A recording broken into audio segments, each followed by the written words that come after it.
if you're not going to use those elected officials or those officials who run legitimately for elections in Venezuela in the past, like Maria Corina Machado or like Edmundo González, etc., and you're going to run it yourself, that is a prescription for disaster.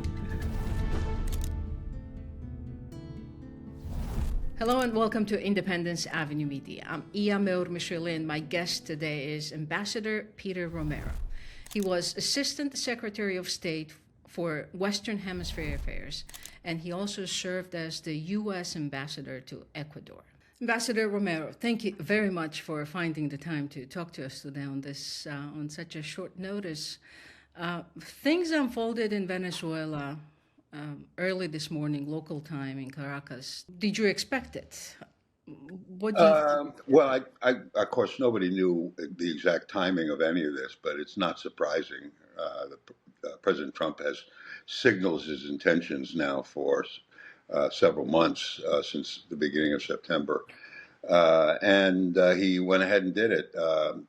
I think it probably is one of those things that had been on the agenda, if you will, his agenda, for Christmas Day. And what I'm told is that he used that day to strike some Al-Shabaab bases in Nigeria on that day. So I guess it was too cluttered an agenda.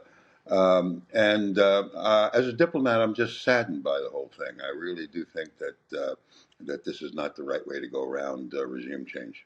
What part of it makes you sad? Why do you say that? Oh, there's so many parts of it. I mean, the unilateral nature of blowing up boats with no proof that they're carrying anything. Those are the drug boats that have been blown up since the beginning of September. But also, besides that, a notion that the end justifies the means. In other words, if it's a good end for a country, then whatever it takes to achieve that. And throughout my career, I was kind of working towards a day where the end doesn't justify the means, that there's a way to do things. International law does count. And it just seems that we have gone probably 3 or 4 steps backwards. And the thing that really is most troubling now is that President Trump is saying that we can run the country, which I think is a big mistake.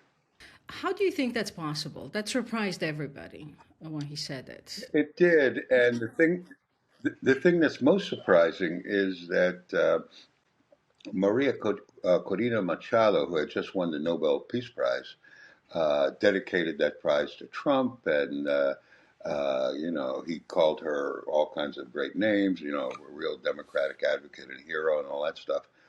And now is saying that she doesn't have the backing to run the country, and says that we'll run it. Truly, that would be a huge mistake.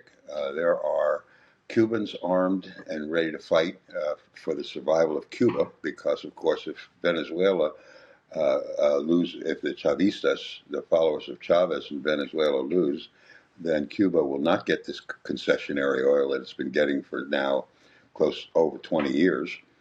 And the economic position in Cuba is so fragile that this could just drive it over the edge. This could be part of the plan, part of the Trump plan, if you can call anything that he does a plan other than a whim. But there you go. The street goons in Venezuela have been armed for 25 years. They are well armed now. You've got Cubans, as I mentioned, that see this fight as survival for the island too. And then you've got, of course, the armed forces and the military. Excuse me, the armed forces and the police, the security forces, and that all has to be dealt with. You can't just say we're going to run the country and everybody's going to get rich. Big mistake. I think now more than any other time is a time for diplomacy inside Venezuela with those leaders that remain. Do you think the vice president of Venezuela can be ally of the administration in this running the country together before the elections? I think it's not inconceivable, but only if there was a plan to move the country towards a democratic transition. That's really what needs to be done. The economic situation can be turned around with foreign investment. I think Venezuelans sit on the largest oil and gas reserves in the world. Certainly, they could turn this country around pretty easily on the economic side, but there needs to be clarity about where the country is going and whether it's going to achieve some kind of democratic transition. And I've heard nothing mentioned about that at all. You mentioned how Cuba is basically very much dependent on Venezuela, oil, electricity, so forth. Do you think Cuba is next for the administration as it comes to the region and the continent? Cuba is the proper way to pronounce it, by the way. It's hard to know. This is not a president that has policies. This is a president that thinks that unpredictability is a useful tool in the toolbox. Uh, and I think it showed that it has severe limitations. I don't think Cuba is next. I don't. I think it would be a big mistake to try to invade that island. The Cubans have been waiting for something like this for almost 60 years. I think it would be foolhardy, particularly a president that basically ran in the election campaign as saying that he was not going to engage in foreign wars. But I hope that there's no boots on the ground, as they say here. Hmm. Let's talk briefly about Russia and China. Both were partners or are partners of Maduro's regime in Venezuela. Maduro was meeting with a special representative from China yesterday. What do you make of the implications for Chinese positioning on the continent, not just Venezuela? But do you think it's meaningful in any way? Yes, well, I think it will be increasingly increase Chinese power. Russia, I think, is just too distant and too tied down and engaged in the war with Ukraine to make any headway on something like this. But China certainly could.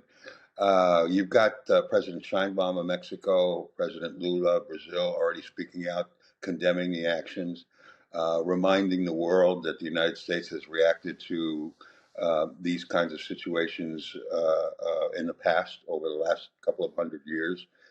They called it gunboat diplomacy back in the day, and I think you're seeing a replay of that.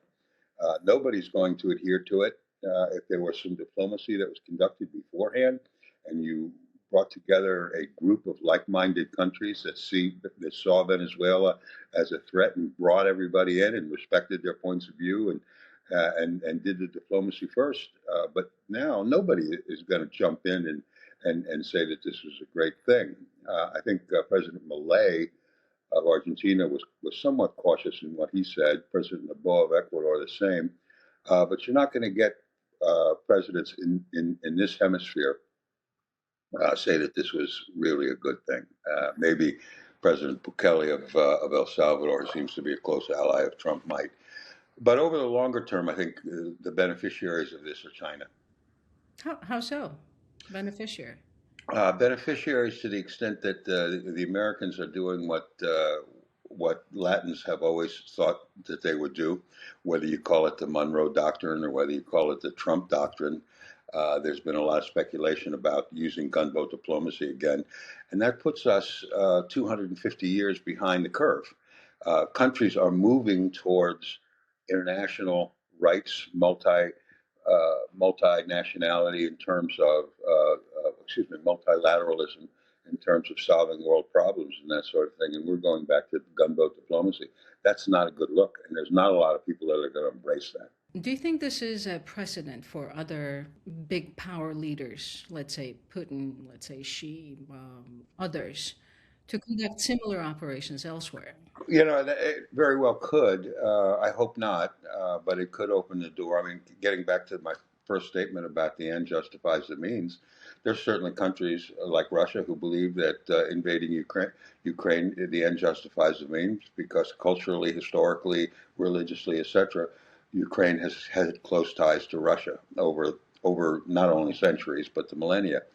And you can use what Trump just did as an excuse to invade Taiwan. Why not? If you believe firmly the way Chinese government does, the Chinese Communist Party, that Taiwan belongs to mainland China, and it would be a good thing for them to become part of the family, so to speak, again. Then, of course, yes, this action in Venezuela would make it easier for them the Chinese government, to basically invade. There's been a lot of activity around Japan lately with Chinese Navy assets moving around, probing to see, kind of what the response to their presence is, and that's troubling, because that's kind of the first act of what militaries do in terms of probing. Do you see this as a short-lived operation? Maduro goes to faces justice in the U.S. Court system, or do you think this will continue for a long time? Basically, the question is, do you think this can get messy down the road? I hope it doesn't. I think probably at this point, if you're not going to use those elected officials, or those officials who have run legitimately for elections in Venezuela in the past, like Maria Corina Machado or like Edmundo González, etc., and you're going to run it yourself, that is a prescription for disaster. I'm hoping that run it yourself is just kind of a threat, a negotiating threat that President Trump can use with the existing leadership to try to achieve some kind of understanding of a transition towards democracy. But it just is really up to how Trump feels, and the last person who talks to him that day that convinces him of course of action, and hopefully it'll be the right one. Right now, we do not need American boots on the ground in Venezuela. It would have the exact negative effect that you would not want. Ambassador Romero, thank you very much for finding the time to share your thoughts with us today. Thank you too. Take care.